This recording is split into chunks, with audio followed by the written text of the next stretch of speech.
What is your relationship with time? Are you wired and tired, stressed and overwhelmed, busy and going nowhere? Or just want to scale your business? Welcome to Take Back Time with your host, Penny Zenker. Penny focuses on books, strategies, tools, and tips to help you work smarter and approach your time more strategically. As a result, you can have more energy, focus, and get more done in less time. Be more efficient and effective. Get ready to take back time. Today, we're going to talk about one of the most important things, and that's our relationship with time. So I want you to do me a favor, and I want you to write down on a piece of paper in front of you, time is ... And then I want to take a moment to write down all the things that come up to you around what time is. Time is fleeting. Time is precious. Time is important. Time is a commodity. What is time to you? And take a moment to think about that and to write that down. Because what you write down is something to reflect upon, because that's your current relationship with time. What do those words that you chose, what do they represent about your relationship? Are they abundant? Is time abundant in your relationship? I doubt it. Most people, it's not. Is time in scarcity? Do you never have enough time? Are you always chasing time? Just recognize what your current relationship with time is. What's important to recognize is that our relationship with time has a direct correlation to our results. Because when we have this scarcity kind of relationship with time or money, then it tends to be a scarcity relationship with our results. So we're creating resistance in our process, and so we're not getting the kind of results that we want. And then we come back to age-old excuses around, I don't have time, and so forth. And really, it's just our approach. And what we're not appreciating is that time is finite. We know that, all the greats talk about there's 24 hours in a day. And what's the difference between a day where you get so much done and you feel like a star in your own life, and it feels like more that you got done today that you did in the entire week last week?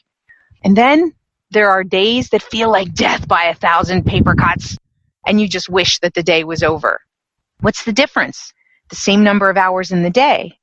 The difference is how you showed up for that. Distractions are the enemy of productivity. Go to distractionquiz.com and find out your distraction profile. Are you a time zombie or a hamster? Take this free distraction quiz today to rate your ability to focus on what keeps you from being a wizard. Go to distractionquiz.com.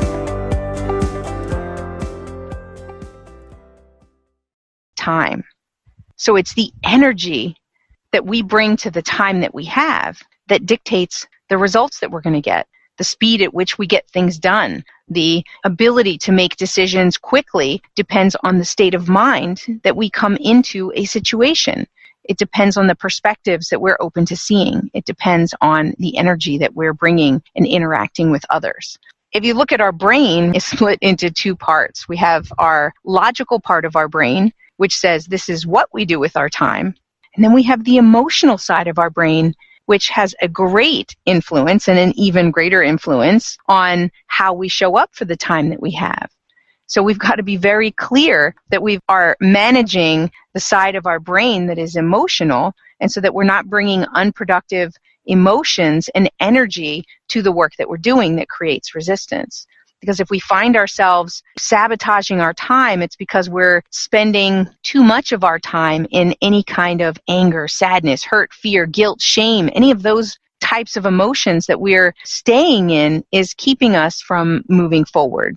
So that's one of the points that I want to start this out, is understanding your relationship with time and understanding the impact that the energy that you're bringing to that time. So when you sit down to do something, what kind of energy are you bringing? Are you sitting down thinking, this is going to be great, I'm very clear on what it is that I'm going to do, I have my task, and then I can follow through with these tasks of what I need to do in this particular moment?